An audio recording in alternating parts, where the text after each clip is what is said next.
walk us through the counter argument here. We're talking about a big deal, the potential unprecedented indictment of a former president.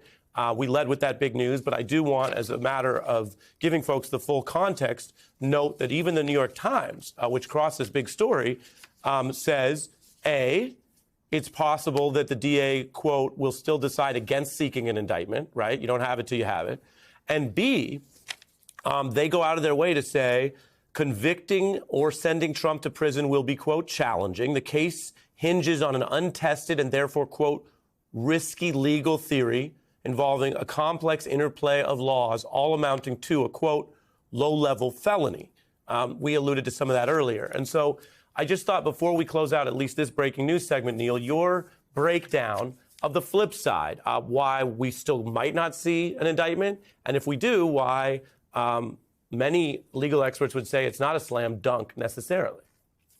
Yeah, so Ari, first descriptively, there's nothing in the story today that says Donald Trump is going to certainly be indicted. It's not over until it's over.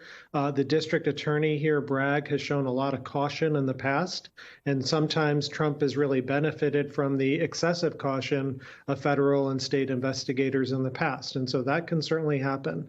Here, there are, I think, two legal claims that Trump has that are going to be significant. One is the whole investigation was paused and then all of a sudden restarted.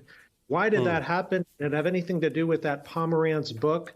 You know, I suspect that that will be an argument that Trump and his lawyers are going to make, that this is kind of all unfair in violation of his due process because it was basically, you know, public pressure that forced Bragg to indict, not the law. So that'll be one set of arguments, and I expect Bragg will have many, many counter arguments to it, but I think that's there. And then the second relies on this untested nature of the theory to make this a felony. That is, concealing these payments is itself a state crime, and Trump was concealing the concealing of the payments in the past, and that's the felony that they are evidently, according to the story, going to have. That is, you know, it sounds untested.